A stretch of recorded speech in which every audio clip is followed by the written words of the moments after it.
Just my people, I see the halt, it don't happen. No, say they don't remove the former INEC chairman and they don't replace him with a new one, they call Professor Dawush Ojo. Now, people don't talk to this new INEC chairman, whether I go be like the old one, or rather the expectation from this one. But this how I got they call who them give a deep analysis and breakdown on this guy, what the guy don't do before, what he go fit do, the expectations, and what I go fit be like, or whether I go be like the former INEC chairman. Please just watch and drop your thoughts in the comment section. So the news just in is that the National Council of States has approved the appointment of a new INEC chairman for Nigeria. National Council of States is made up of the president, the vice president, all former presidents of Nigeria, all former heads of state of Nigeria that are still alive, all governors, president of the Senate, speaker of the House of Representatives.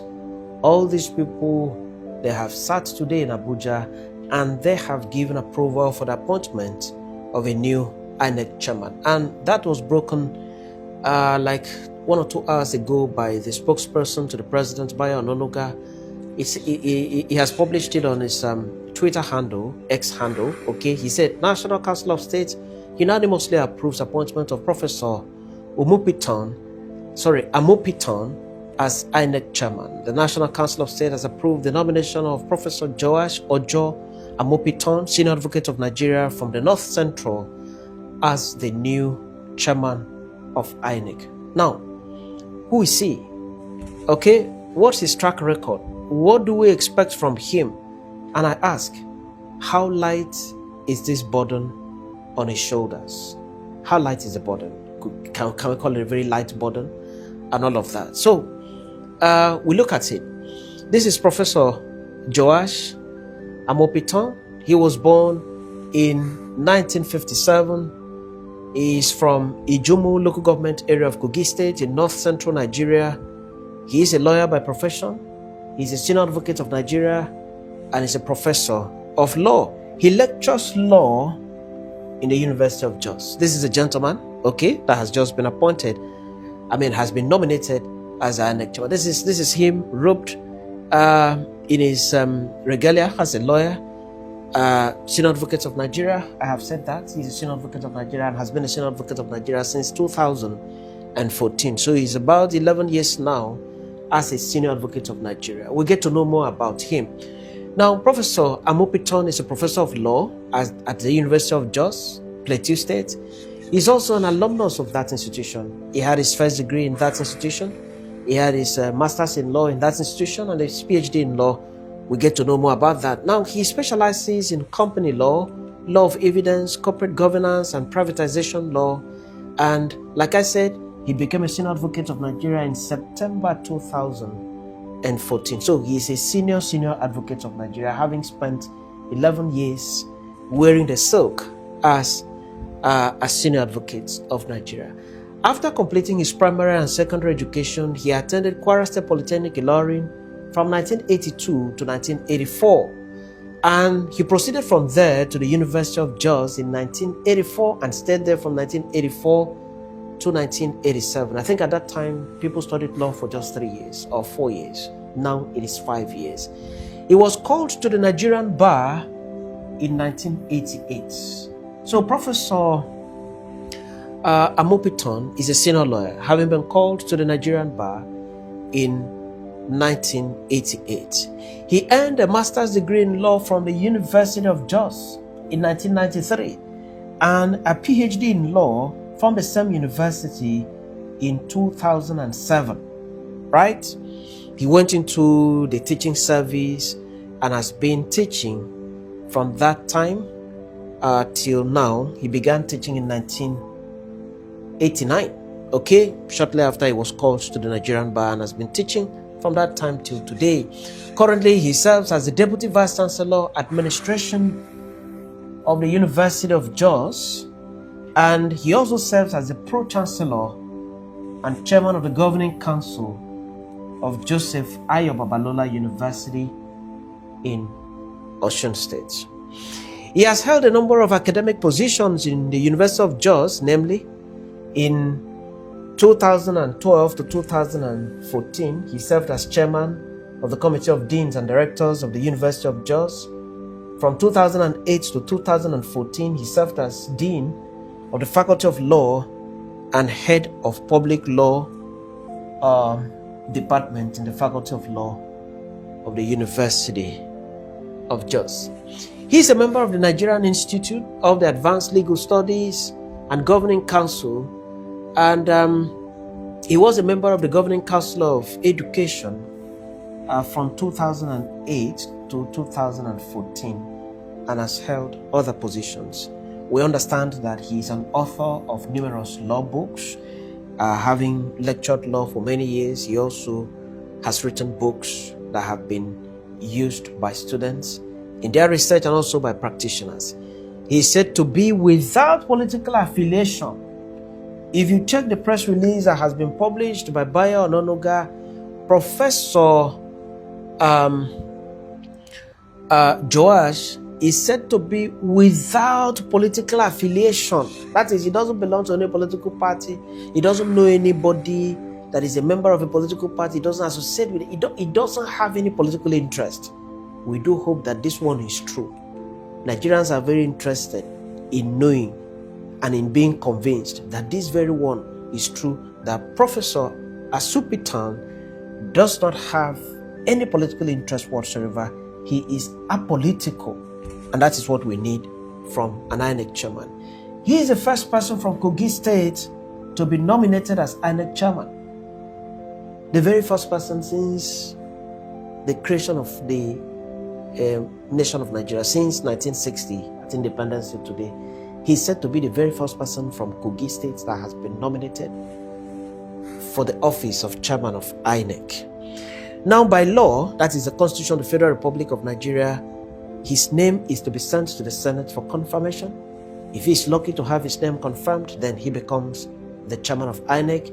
If petitions go to the National Assembly and the petitions are too weighty, to the extent that he cannot be confirmed, then he goes home without having the appointments that he has been nominated for. We understand that he's married and has 4 children. Now, what are the expectations of citizens of this country? What are the expectations from this gentleman? I asked the other time, do you think that the burden on his shoulders are light? These are his shoulders, literally. Do you think that the burden on his shoulders are light? They are not light. They are not light. The expectation today on who becomes the chairman of INEC is so high. This is the era of social media.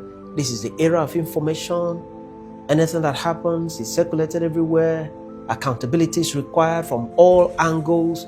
And as we build up to the 2027 election, I can tell you that the expectation on this man is so huge. But these are my own expectations from him. One, a rebranded INEC. I expect a rebranded INEC from him where promises in the guidelines are kept. The immediate past chairman of INEC promised a lot of things in the electoral guidelines and failed to keep them, one of which was electronic transmission of results from one point to another. He made it mandatory in the INEC guidelines. On the day of election, he failed, and he had no apology for Nigerian citizens. He just explained it away. And for me, that wasn't good enough. So, dear INEC chairman as nominated, we expect from you a rebranded INEC where promises and the guidelines are kept. Don't break the promises to Nigerian citizens. Don't take the Nigerian citizens for granted. Don't take us for granted. What you're going to use in running INEC is taxpayers' money, and when you are given the money, you are expected to do the proper things. So when you bring out your guidelines, we want to see that you keep the promises in the guidelines, right? We need free and fair elections in this country.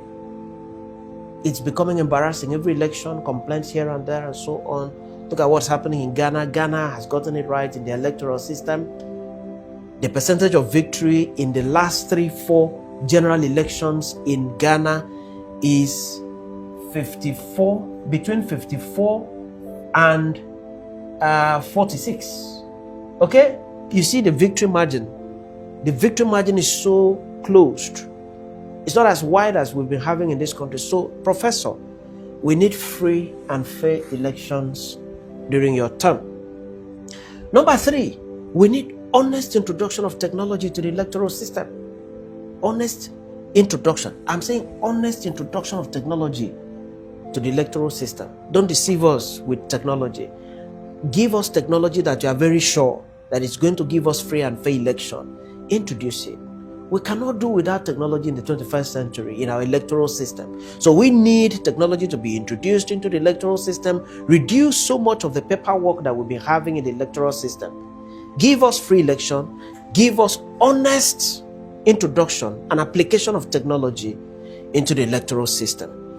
Number 4, declaration of winners and proper transmission of results from polling units to the next point, real time, so that those that win will be satisfied. Those that lose will also be satisfied that, oh, I did my best. I saw that the electoral process was very transparent, right?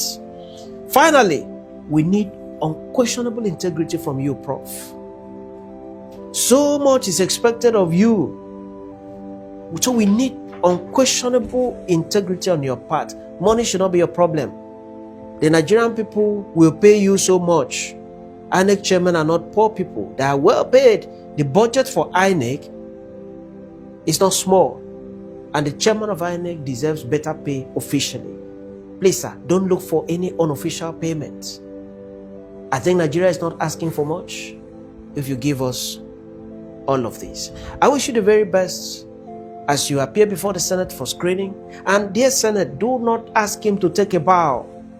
For too long, the Senate of this country has been asking people to take a bow as if they are tired of listening. Screen this man properly. You see what just happened with the certificate, scandal. Screen this gentleman properly. Be sure that he is qualified for the job, that he has academic credentials for the job, and also be sure that he has what it takes for him to give us free and fair election. If he doesn't have, please feel very comfortable to let him go so that another person can come and give us free election. But if he has all the credentials and we're so sure that he's going to give us free and fair election, credible election in this country as it is done in most other African countries and even outside Africa, so be it, confirm him and give him the mandate to give us what we truly expect. Once again, congratulations, Professor. So much is going to be given to you if you succeed through the screening, and so much is also expected of you from the Nigerian people. Many thanks always.